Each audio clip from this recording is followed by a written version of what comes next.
बच्चों जय हिंद। आगे क्वेश्चन सॉल्व करते हैं। ये वाला क्वेश्चन देखो। A body cools from a temperature 3T to 2T in 10 minutes. Body है, उसका टेम्परेचर 3T था, अभी टेम्परेचर हो गया 2T। कितने समय में? 10 मिनट्स में। ठीक है। रूम टेम्परेचर T था, रूम टेम्परेचर T है। Assume the Newton law of cooling is applicable. Newton law of cooling लगाना है। The temperature of the body at the end of next 10 minute will be. मतलब ये अभी temperature 2T से next temperature कितना हो जाएगा अगर टाइम ड्यूरेशन यहाँ पे बोला गया है 10 मिनट्स। नेक्स्ट 10 मिनट में इसका टेम्परेचर कितना होगा? सराउंडिंग का टेम्परेचर T ही है। सो न्यूटन लॉ ऑफ कूलिंग क्या कहता है? न्यूटन लॉ ऑफ कूलिंग हमने देखा क्या होता है। Newton law of cooling dt upon small dt is equals to k into T minus T nought. ठीक है, ये लॉ होता है। ठीक, फर्स्ट सिचुएशन के लिए ये लगाएंगे, फिर सेकेंड सिचुएशन के लिए लगाएंगे, फिर हमें दो इक्वेशन मिल जाएंगे। तो मैं यहाँ पे प्लॉट कर देता हूँ। तो यहाँ पे क्या होगा? ये 3t minus 2t divided by कितने टाइम में हो रहा है ये? How much time it is taking? 10 minutes is 10 equals to minutes. k। यहाँ पे t कितना लेना चाहिए हमने? इसका एवरेज लेते हैं ना हम। Average लेंगे इसमें. 5t/2. 3t plus 2t/2 that is 5t/2 minus T. ठीक है, ये एक इक्वेशन हो गया। ओके, देन इसको क्लॉक को हटा देते जाओ। क्लॉक भाई अंदर जाओ। फिर दिस इज फर्स्ट इक्वेशन। अभी सेकेंड इक्वेशन देखते। ये कितना 2t टेम्परेचर से कितना टेम्परेचर हो जाएगा नेक्स्ट 10 मिनट्स में? तो उसको हम टी डैश नाम दे क्या? इसको हमने दे दिया नाम टी डैश। ठीक है, तो इक्वेशन क्या बनेगा मेरा? 2t minus T dash divided by 10 is equals to, इसका टेम्परेचर क्या होगा? 2t plus T dash divided by 2 minus surrounding temperature क्या है? T. This is my second equation. ठीक है, तो इन दोनों इक्वेशन को सॉल्व करेंगे तो हमें आंसर मिल जाएगा। तो डिवाइड करेंगे इक्वेशन 1 एंड इक्वेशन 2 और मुझे टी डैश मिल जाएगा। तो देखो सॉल्व करके बताओ टी डैश कितना आ रहा सर ऑप्शन बी. है। ऑप्शन बी आ रहा है 3/2t which is correct answer. ठीक है, बाकी लोग तब तक okay. So forgot to start the recording, तो रिकॉर्डिंग में ले लेते हैं इसे। दो इक्वेशन बन गए हमारे पास। ये पहला इक्वेशन, ये दूसरा इक्वेशन। इन दोनों को डिवाइड कर देंगे। सो this is the first equation. उसके अंदर 3t minus 2t is t। सो यहाँ पे t/10 इज इक्वल्स टू इसकी ये right hand side divided by ये सेकेंड इक्वेशन, ये इसकी राइट हैंड साइड। यहाँ से 10 और 10 कट हो गया, k और k कट हो गया। 5t/2 minus T is nothing but 3t/2। इस डिनोमिनेटर को सॉल्व करेंगे। सो ये 2 इधर जाएगा, 2t और 2t कैंसिल हो जाएगा, t/2 t-2 बचेगा। राइट हैंड साइड में देखा हमने ये टर्म बच रही है। सॉल्व करोगे, it's a simple one, you get answer 3/2 into T. देखो बच्चों, two different wires having length L1 and L2। दो वायर हमारे पास है, ये पहली वायर, ये दूसरी वायर। लेंथ्स भी गिवन है यहाँ पे L1 and L2। L1 length, इसकी length L2 and the respective temperature coefficient of linear expansions are α1 and α2। इसको हीट करेंगे तो इसका linear coefficient of expansion α1 α2 given है। Then the effective temperature coefficient of linear expansion, अगर इनको जोड़ देंगे, if you combine this two wires, ठीक है, of length L1 and L2 of linear coefficient α1 and α2, तो इसका अल्फ़ा इफेक्टिव कितना होगा? इसका मीनिंग क्या होगा? अल्फ़ा इफेक्टिव कितना होगा मतलब इसको as a single material treat किया जाए तो इसके कॉम्बिनेशन से इसका इक्विवेलेंट अल्फ़ा कितना बन जाएगा? कैसे सॉल्व करेंगे? हमने देखा, हमें लेंथ पता है इसकी। ठीक है, अगर टेम्परेचर इंक्रीज कर देते हैं, इफ़ टेम्परेचर इंक्रीज, ठीक है, कुछ टेम्परेचर इसका होगा T1, इसका टेम्परेचर सेम टेम्परेचर T1 पे दोनों बॉडीज होंगी, उसको T2 टेम्परेचर पे अगर लेके जाएंगे तो हम कहेंगे delta T is nothing but T2 minus T1, change in temperature. जब इसका टेम्परेचर चेंज होगा तो ये एक्सपांड करेंगे, ठीक है। तो इसकी टोटल लेंथ अभी कितनी है, इसकी टोटल लेंथ है L1 plus L2, equivalent length इसकी कितनी है L1 प्लस L2। जब जोड़ दिया, टेम्परेचर जब बढ़ेगा तो ये भी कुछ एक्सपांड करेगा और ये भी कुछ एक्सपांड करेगा, तो उसकी इक्विवेलेंट लेंथ के थ्रू हम इसको फाइंड आउट करने की कोशिश करते हैं, ठीक है। तो जब टेम्परेचर बढ़ेगा, if temperature increases by delta T, ये वाला टर्म मैं यहाँ नीचे लिख देता हूँ, ठीक है। टेम्परेचर बढ़ने से पहले इसकी लेंथ कितनी थी L1 प्लस L2, टेम्परेचर बढ़ा देंगे तो लेंथ इंक्रीज हो जाएगी थर्मल एक्सपांशन के कारण, ठीक है। तो यहाँ पे हम लिखेंगे इफ़ टेम्परेचर इंक्रीज, उसकी लेंथ इक्विवेलेंट लेंथ हो गई L डैश, ठीक है, क्योंकि L1 बढ़ गया, कितना फाइनल लेंथ उसकी हो गई लेट से L1 डैश, L2 की लेंथ कितनी होगी फाइनली लेट से L2 डैश, ठीक है। तो एक्सपांशन का फॉर्मूला लगा लेते हैं हमारे पास, final length is equals to क्या है, initial length into 1 plus alpha delta T, ये फॉर्मूला हमें पता है, हीट करने के बाद फाइनल लेंथ इतनी होती है, ठीक है। तो L डैश इक्विवेलेंट को क्या लिखेंगे, L1 plus L2 is the total length, और उसका एक्सपांशन हुआ है 1 plus alpha equivalent into delta T, ऐसा लिखेंगे। L1 डैश को क्या लिखेंगे, L1 into 1 plus alpha 1 into delta T. L2 को क्या लिखेंगे, L2 into 1 plus alpha 2 into delta T, ठीक है। अभी इसे हम सॉल्व करते हैं, तुम लोग इसे सॉल्व करके बताओ मुझे, कैलकुलेशन सॉल्व करके बताओ यहाँ से अल्फ़ा इक्विवेलेंट का आंसर कितना आएगा। यहाँ पे इसको अंदर मल्टीप्लाई करो L1 को, L2 को अंदर मल्टीप्लाई करो, देखो इनके अंदर कुछ कॉमन आ रहा है क्या, और ये टर्म L1 प्लस L2 का क्या कर सकते हो, डिवाइड होगी या क्या होगा, चेक करके बताओ। चारों में से यही ऑप्शन दे देगा आफ्टर सॉल्विंग दिस इक्वेशन। करो, सॉल्व करो, कंप्लीट कर दे क्वेश्चन को, इसको मल्टीप्लाई कर दे, इसको मल्टीप्लाई कर दे इधर और इधर, तो ये फटाफट से मिल जाएगा L1 plus L2 plus L1 plus L2 alpha equivalent delta T is equals to, right hand side में L1 plus L1 alpha 1 delta T plus L2 plus L2 alpha 2 delta T. तो मुझे कुछ चीज़ें कट हुई दिखाई पड़ रही, ये और ये कट हो जाएगा, L1 plus L2 L1 plus L2 दोनों साइड में वो कट हो जाएगा, ठीक है। अभी जो बची हुई टर्म है, बची हुई टर्म देख सकते हो क्या, यहाँ पे डेल्टा टी है, यहाँ डेल्टा टी है, ठीक है, और यहाँ डेल्टा टी है, तो वो भी कट हो जाएगा, डेल्टा टी गया, डेल्टा टी गया, डेल्टा टी गया, क्या मुझे मिला यहाँ पे, ये बचा, this remains and this much is remaining, L1 plus L2 into alpha equivalent is equals to L1 alpha 1 plus L2 alpha 2। तो अल्फ़ा इक्विवेलेंट यहाँ से ये मिलेगा ना, L1 alpha 1 plus L2 alpha 2 divided by ये टोटल L1 प्लस L2 नीचे आ जाएगा, L1 plus L2 जो मल्टीप्लिकेशन में था अल्फ़ा इक्विवेलेंट के, वो डिनोमिनेटर में आ जाएगा। That is giving me the answer A which is correct, ठीक है। चलो आगे, yes no, Yes. Yes, sir. Now see second question, मैं तुम्हारे साथ सेकेंड क्वेश्चन रीड करता हूँ and you try to solve this question. Two rods A and B of identical dimensions are at temperature 30 degree Celsius.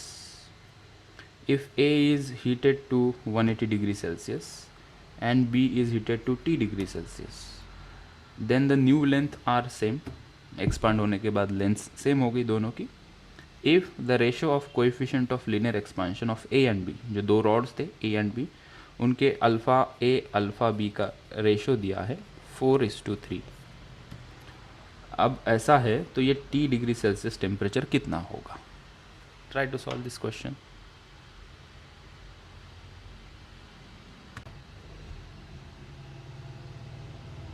देखो एक question में दिया दो रॉड्स है A एंड B, आइडेंटिकल हैं, दो आइडेंटिकल रॉड हैं जिसकी लेंथ L है, दूसरा रॉड है जिसकी length L, cross section area भी सेम होगा। This is rod A, this is rod B, ठीक है। Are at temperature 30 degree Celsius, 30 degree Celsius का टेम्परेचर था इनिशियली दोनों का, ठीक है। ए को हीट किया हमने 180 डिग्री सेल्सियस पे, B up to T degree Celsius, T degree Celsius. तो ये टेम्परेचर पे देखा गया then the new lengths are same, जो नई लेंथ है वो भी सेम है। If the ratio of the coefficient of linear expansion a and b is 4:3 then the value of t is, तो हम ये भी यूज़ कर सकते हैं final length is equals to l into 1 plus alpha delta T, ठीक है। या ऐसा भी कह सकते हो कि फाइनल लेंथ सेम है, you can use this final length of a is equals to final length of b। या तुम ये कह सकते हो दोनों का एक्सपांशन सेम हो गया, इनिशियल लेंथ भी सेम थी, हीट करने के बाद फाइनल लेंथ भी सेम है, तो हम कहेंगे change in length of a is equals to change in length of b। इससे भी करो तो भी आंसर आएगा, या इनकी फाइनल लेंथ को भी इक्वल करो तो भी आंसर आएगा।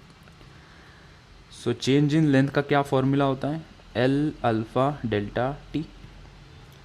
एक का एल कितना है, इनिशियली दोनों का सेम है तो एल से ही डिनोट करते हैं, एक्सपांशन अल्फ़ा 1 है, और ये डेल्टा टी 1 इसको ले लेते हैं। डेल्टा एल बी को लिखेंगे एल अल्फ़ा 2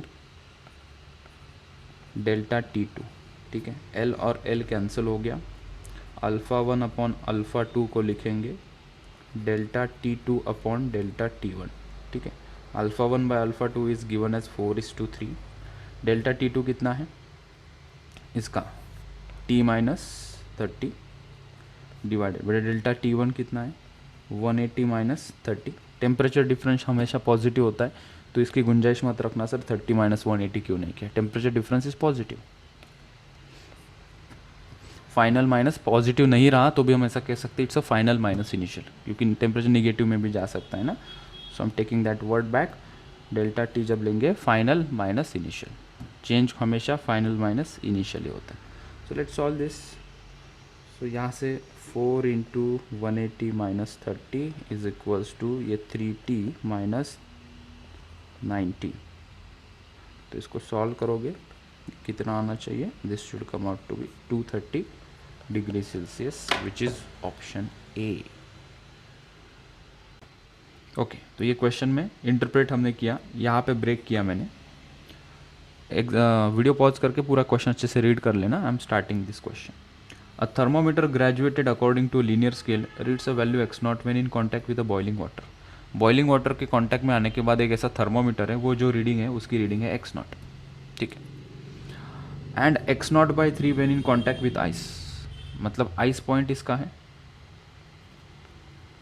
आइस पॉइंट इसका गिवन है x नॉट बाई 3, ठीक है। डिग्री सेल्सियस में हमें पूछा है कि बताओ अगर ये thermometer x nought by 2 reading measure करता है, अगर ये थर्मोमीटर किसी ऑब्जेक्ट के कांटेक्ट में आया और उसने reading the x nought by 2, तो वो डिग्री सेल्सियस में कितनी होगी ये बताओ। तो डिग्री सेल्सियस का बॉइलिंग पॉइंट कितना होता है हमें पता है, वो होता है 100 डिग्री सेल्सियस। डिग्री सेल्सियस में आइस पॉइंट कितना होता है 0 degree Celsius. Lower limit upper limit define कर दी इन्होंने। अभी इन दोनों स्केल को हमें कंपेयर करना है, मतलब x नॉट रीडिंग है ये स्केल पे, तो वो हमारी डिग्री सेल्सियस की रीडिंग कितनी देगा 100 डिग्री सेल्सियस, क्योंकि बॉयल 100 डिग्री सेल्सियस पे होता है वाटर। और एक ऐसी स्केल है जिसका ice point x nought by 3 है और वो डिग्री सेल्सियस में कितना होता है 0 डिग्री सेल्सियस। तो ऐसा अगर है तो x नॉट बाई 2 की रीडिंग डिग्री सेल्सियस में कितनी आएगी। तुम लोग इसे कर सकते हो, ट्राई दिस क्वेश्चन, बताओ क्या आंसर आएगा। ठीक है, हमने स्टार्ट किया। ये कॉन्सेप्ट हमें पता है, कंपेयर करते जब हम degree Celsius to Fahrenheit, Fahrenheit to Kelvin, तो हम ये सिचुएशन को कंसिडर करके सॉल्व करते हैं क्वेश्चन। क्या होता है, given reading minus ice point divided by boiling point minus ice point. तो दोनों स्केल का कंपैरिजन इस फॉर्मूला से होगा। गिवन रीडिंग ये स्केल में x nought by 2 minus ice point divided by boiling point minus ice point is equals to right hand side में ये स्केल का लिखेंगे। ये रीडिंग चाहिए, लेट से वो है x degree Celsius minus ice point divided bye 100 minus 0 that is boiling point minus ice point. इसे सॉल्व करेंगे, ये कितना आ जाएगा, ये कितना हो जाएगा, this will become x nought by 6 divided by 2x not by 3। तो x नॉट कट हो गया, यहाँ पे x degree Celsius divided by ये 100 है, तो 3 ऊपर जाएगा। ये सही किया ना कैलकुलेशन में, एक बार चेक कर लूँ। यस, सो ये ऊपर जाएगा 3, ये 6 यहाँ पे नीचे आएगा, तो ये 2 यहाँ पे था, ये 6 यहाँ पे है, ये x डिग्री सेल्सियस अपॉन ये 100 है। ठीक है, 3 1 ज़ा 3, 3 2 ज़ा 6, ये 2 गया, इसको 50 बना दिया, ये 2 गया, इसको 25 बना दिया। सो x डिग्री सेल्सियस कितना आया हमारा 25, ठीक है, विच इज़ ऑप्शन ए। इस प्रकार से ये रीडिंग हमें मिल गई। देखो नेक्स्ट क्वेश्चन क्या दिया ये क्वेश्चन में, a steel rail of length 5 metre and area of cross section 40 centimetre square is prevented from expanding along its length while the temperature rises by 10 degree Celsius. कोई steel rail है जिसकी length 5 metre है, cross section area जो दिया है 40 centimetre square है, इसको prevent किया है, मतलब आगे और पीछे इसके कोई फिक्स कनेक्शन होगा जो इसे एक्सपांड नहीं होने दे रहा है।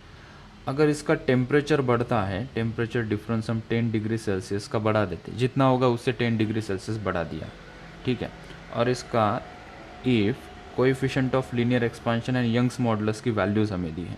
अल्फ़ा यहाँ पे गिवन है 1.2 इंटू 10⁻⁻5 पर केल्विन, और यहाँ पे इसका यंग्स मॉडुलस की वैल्यू दी है 2 इंटू 10⁻11 न्यूटन पर metre square. The force develop in the rail is approximately, force क्यों डेवलप होगा भाई, क्योंकि इसके दोनों एंड को हमने पकड़ के रखा है, टेम्परेचर बढ़ेगा तो एक्सपांड होने की कोशिश करेगा, तो ये जो फिक्स एंड है इसको फोर्स लगाएंगे, कंप्रेस करेंगे, ये इलोंगेट होने की कोशिश करेगा, फिक्स एंड उसे कंप्रेस करने की कोशिश करेंगे। तो कितना फोर्स इसके ऊपर लग रहा है ये बताओ, force develop in the rail. तो कुछ फॉर्मूला हमारे पास है यंग्स मॉडुलस का। क्या होता है यंग्स मॉडुलस का फॉर्मूला, कोई रिमाइंड करे? कुछ अपॉन कुछ होता है ना, न्यूमरेटर में क्या होता है यंग्स मॉडुलस के अंदर? Stress upon strain. Stress upon strain. तो यहाँ पे कौन सा स्ट्रेस डेवलप हो रहा है, तो हम लिखेंगे थर्मल स्ट्रेस डेवलप हो रहा है, राइट। ठीक, स्ट्रेस का क्या फॉर्मूला होता है, फोर्स अपॉन एरिया। स्ट्रेन क्या होता है, change in length upon original length, change in length upon original length, ठीक है। तो हमें यहाँ पे कुछ मिल रहा है, हमें ये f फाइंड आउट करना है। तो a को मैं नीचे लेके जाता हूँ और ये डेल्टा L बाय एल को मैं कुछ अभी सब्स्टिट्यूट करने जा रहा हूँ। मुझे पता है यार ये डेल्टा L होता है L अल्फ़ा डेल्टा T, तो अगर ये L नीचे आ जाए डेल्टा L बाय एल, उसको मैं अल्फ़ा इंटू डेल्टा T लिख सकता हूँ। Yes, so I can write this Young's modulus as f by a into delta L by L को मैंने लिखा अल्फ़ा इंटू डेल्टा टी। ऐसा क्यों लिखा, क्योंकि थर्मल स्ट्रेस डेवलप हो रहा था, तो change in length upon original length को मुझे थर्मल एक्सपेंशन, टेम्परेचर और कोएफिशिएंट के टर्म में लिखना था। तो f यहाँ से मिल जाएगा y, that is Young's modulus into a into alpha into delta T. या किसी को डायरेक्टली फॉर्मूला याद हो तो पुट अप करके भी 2 मिनट में आंसर आ सकता है। अभी यहाँ पे वैल्यूज पुट करो and do let me know चारों में से कौन सा ऑप्शन सही है। ओके, तो ये मिल गया हमें, बस वैल्यू पुट अप करनी थी। यंग्स मॉडुलस की वैल्यू पुट कर दी, क्रॉस सेक्शन एरिया को पुट कर दिया, सेंटीमीटर स्क्वायर में था उसको मीटर स्क्वायर करने के लिए 10⁻⁻4 से मल्टीप्लाई किया, अल्फ़ा की वैल्यू रख दी, डेल्टा टी की वैल्यू थी 10। सॉल्व किया, हम यहाँ तक आए 96 इंटू 10⁻3। हमने देखा ऑप्शन तो ऐसे कुछ नहीं है, तो हमने 96 को लिखा 9.6, तो 10⁻3 बन गया 10⁻4। अप्रॉक्सीमेटली आंसर पूछा था, तो 9.6 is nothing but 10 now approximately into 10⁻4, तो ये हो जाएगा 10⁻5 which is nothing but 1 into 10⁻5 newton. Option B is correct. ये क्वेश्चन में क्या दिया है, a bullet of mass 5 gram travelling with a speed of 210 metre पर second. So this is a bullet of 5 gram which is traveling with a velocity of 210 meter per second, strikes a target which is a wooden target, wooden box.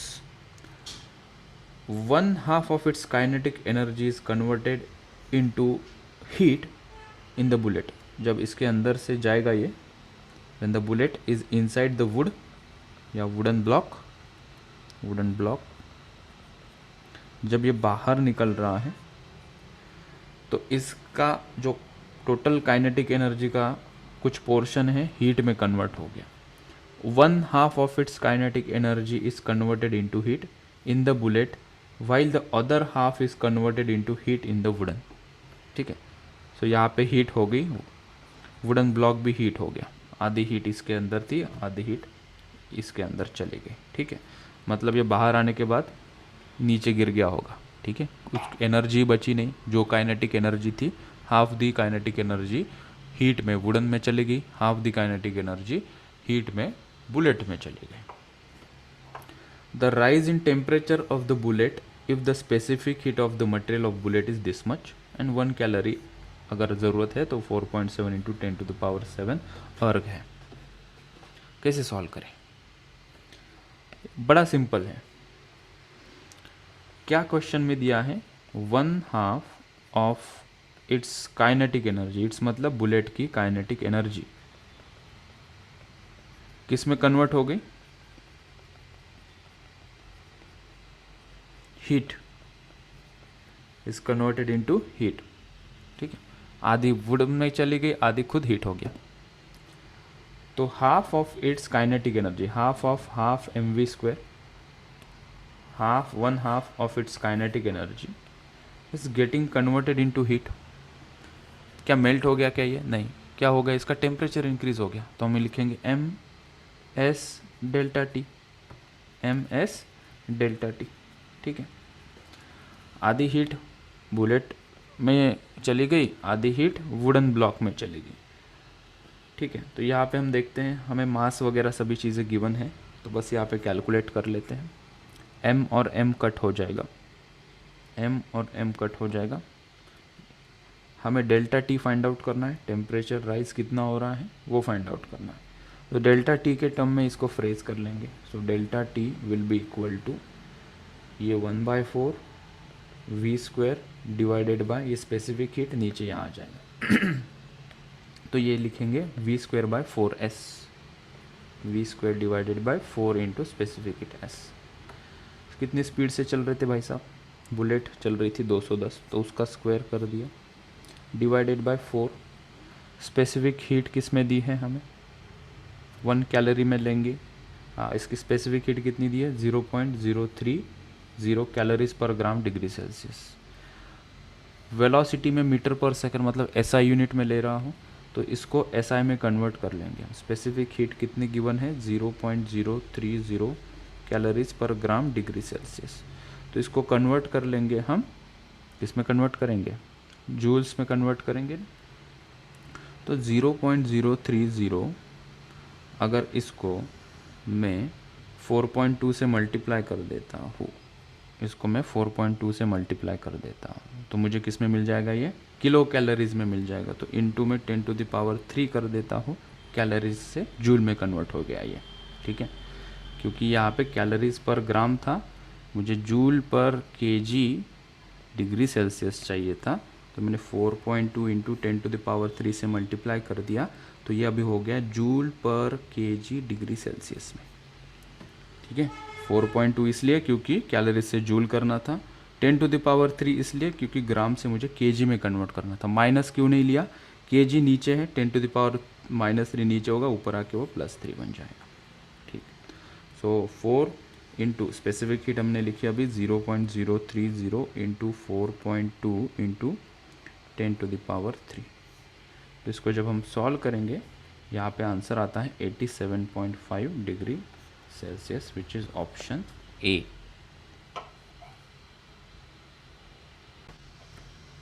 A massless spring जिसका spring constant 800 newton metre attach with a mass 500 gram. तो कोई एक spring है, उसके साथ एक मास attach है, इसका स्प्रिंग कांस्टेंट दिया है 800 न्यूटन पर मीटर और इसका मास दिया है 500 gram. Is completely immersed in 1 kg of water. इसको पानी में डाल दिया है, it is completely immersed in 1 kg of water. तो ये किसी पानी के अंदर डाल दिया, कोई कंटेनर रहेगा उसके अंदर डाल दिया। ये जो पानी है कितना है, कितना किलो का है, इसका mass is given as 1 kg। It is immersed in water of 1 kg। फिर बाद में क्या बोला? बाद में कह रहे the spring is stretch by 2 centimetre. Spring को हमने खींचा, कहीं फिक्स होगी है, ठीक है, ये ऐसा कुछ होगा। It is stretch by 2 centimetre, इसको हमने खींचा 2 सेंटीमीटर से, 2 सेंटीमीटर से उसको स्ट्रेच किया हमने एंड रिलीज, और छोड़ दिया और वाइब्रेट करने लगा, अंदर बाहर to and fro is release and it starts vibrating. What would be the order of magnitude of change in temperature of water? तो इसके ऑसिलेशन के कारण क्या होगा, फ्रिक्शन क्रिएट होगा सराउंडिंग के वाटर और इस ब्लॉक के बीच में, तो उसके कारण पानी का टेम्परेचर चेंज हो रहा है.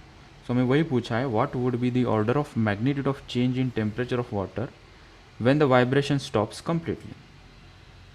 Assume the water container and spring receives negligible heat. ये कंटेनर, ये जो कंटेनर है और ये जो स्प्रिंग है, ये कोई हीट एब्जॉर्ब नहीं करेगा, ऐसा अज्यूम करो, निगलेक्ट करो कि ये कंटेनर कोई हीट एब्जॉर्ब करेगा. And specific heat of mass is 400 joule पर केजी केल्विन. मतलब ये जो मास है इसकी स्पेसिफिक हीट दी है एंड वाटर की भी स्पेसिफिक हीट इतनी हमें गिवन है. तो मैं बताइए कि इसका टेम्परेचर कितना बढ़ेगा, किसका टेम्परेचर बढ़ेगा, वाटर का टेम्परेचर कितना बढ़ेगा, ये बताइए हमें, ऐसा पूछा है.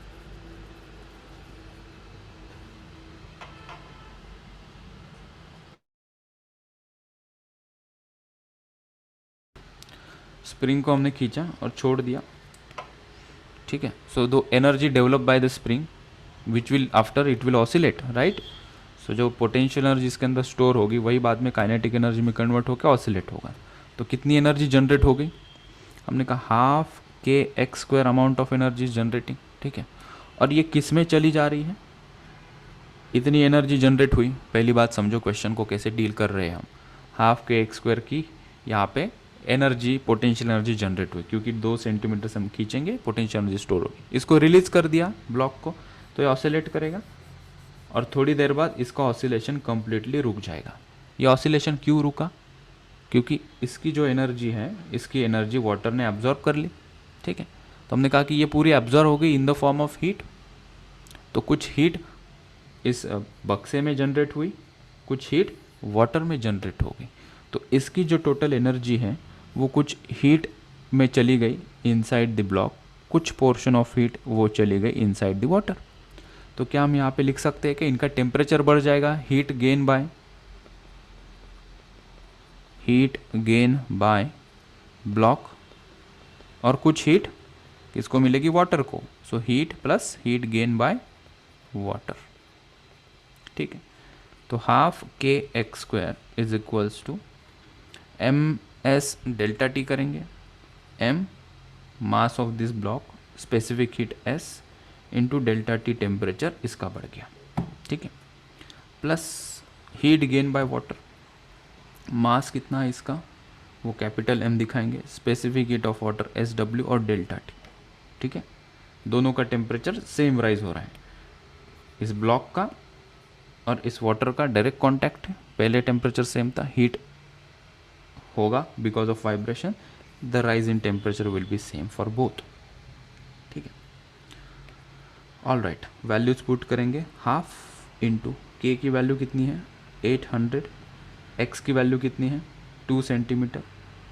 सो 2 इंटू 10⁻⁻² का whole square is equals to, values put करेंगे. मेरे को जगह नहीं है तो मैं इसको उठा के यहाँ लेके आता हूँ.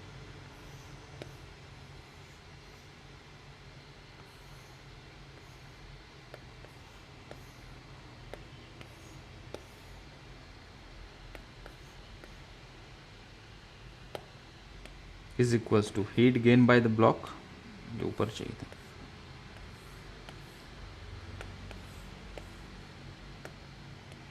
मास of the block 500 gram, 500 gram मतलब 0.5 kg, इंटू स्पेसिफिक हीट इसकी कितनी गिवन है, how much is the specific heat, ऐसा यूनिट में ही है तो इसको कुछ कन्वर्ट करने की ज़रूरत नहीं, 400 ही, into delta T plus mass of the water 1 kg, specific heat of water वो भी ऐसा यूनिट में ही है 4184, हाँ, इंटू डेल्टा टी.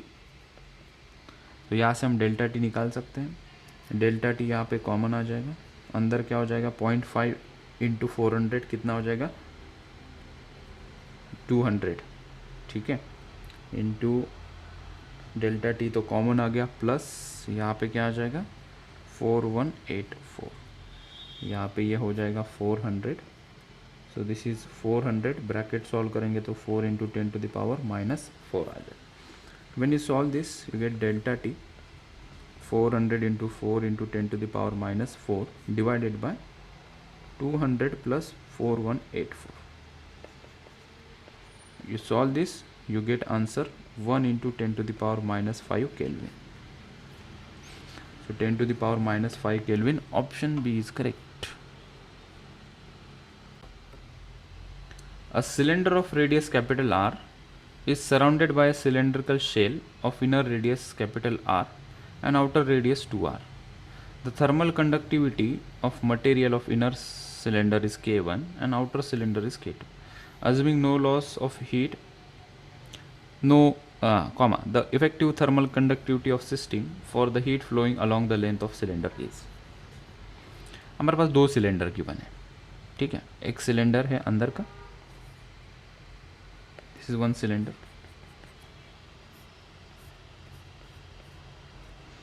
और इसके एक बाहर से एक सिलेंडर है.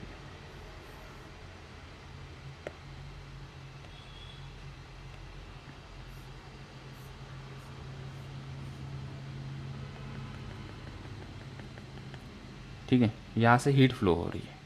हीट कैसे फ्लो हो रही है? Lengthwise, the heat flowing along the length. ठीक है, ऐसा हीट आ रही है और इधर से जा रही है. यहाँ से हीट आ रही है, यहाँ से हीट जा रही है. ठीक, तो मैं बताओ, अगर ये कंबाइंड सिस्टम ले ले हम, जो अंदर का सिलेंडर है, अंदर के सिलेंडर की थर्मल कंडक्टिविटी K1 और उसकी रेडियस भी गिवन है. उसकी रेडियस कितनी है इनर शेल की? R. आउटर शेल की रेडियस कितनी है? It is 2R. ठीक है, तो हमें बोला गया कि इक्विवेलेंट थर्मल कंडक्टिविटी बताओ. अगर अंदर का सिलेंडर जिसकी थर्मल कंडक्टिविटी K1 है, बाहर का सिलेंडर जिसकी थर्मल कंडक्टिविटी K2 है, तो इक्विवेलेंट थर्मल कंडक्टिविटी हमें बताओ. ठीक है, तो इसको अगर हम सिंपली देखेंगे तो क्या ये दोनों मुझे पैरेलल में नहीं लग रहे हैं? ये दोनों एंड्स हैं. अगर इस एंड को मैं हॉट कंसिडर करूँ और ये एंड में कोल्ड कंसिडर करूँ, तो इसके दोनों एंड डायरेक्टली अटैच है हॉट एंड से और कोल्ड एंड से. So it is nothing like a one cylinder and another cylinder are connected in parallel. This is K1 and this is K2 and this is cold end. और कल के lecture में ही हमने पढ़ा है कि दो कंडक्टर अगर पैरेलल में हैं तो उसकी इक्विवेलेंट थर्मल कंडक्टिविटी हम कैसे निकालते हैं? K equivalent is K1A1 plus K2A2 divided by A1 plus A2. तो यहाँ पे हम K इक्विवेलेंट पुट कर देंगे. K1 into A1 it is nothing but pi R square plus K2 into A2. अब A2 मतलब क्या? ये जो बाहर का सिलेंडर है, यहाँ से हीट फ्लो होगी ना इतने वाले पोर्शन में से, तो ये वाले पोर्शन का एरिया कितना होगा? Pi into 2R square minus pi into R square. So जब मैं A2 पुट कर रहा हूँ तो A2 क्या होगा? Pi into 2R square minus pi into R square divided bye, इसको ज़रा ठीक से लिख लेता हूँ, राइट हियर K इक्विवेलेंट, ये K1 था, पाई R1 square plus K2 into, यहाँ से हीट कहाँ जाएगी? इतने पोर्शन में से हीट जाएगी ना, तो इतने पोर्शन का एरिया मुझे चाहिए. इतने पोर्शन का एरिया कितना होगा? ये बाहर का शेल है और ये अंदर का एक सिलेंडर है, तो अंदर के सिलेंडर को हमने लिख दिया पाई R1 स्क्वायर, उसका एरिया A1. K2 इंटू बाहर का ये एरिया कितना होगा? It is nothing but pi into 2R का square minus pi into R square divided bye A1 plus A2. तो A1 प्लस A2 हम ऐड करेंगे तो हो जाएगा पाई इंटू 2R का होल स्क्वायर. ठीक है, इसको सिंप्लीफाई करेंगे, आगे सॉल्व करेंगे तो K इक्विवेलेंट हमें मिल जाएगा K1 into pi R square plus ये हो जाएगा K2 into 3 pi R square divided by 4 pi R square. तो पाई आर स्क्वायर कैंसिल हो जाएगा यहाँ से, pi R square pi R square pi R square. क्या मिला हमें? K equivalent is equals to K1 plus 3K2 divided by 4. This is the answer. कौन सा ऑप्शन है? Option D is correct.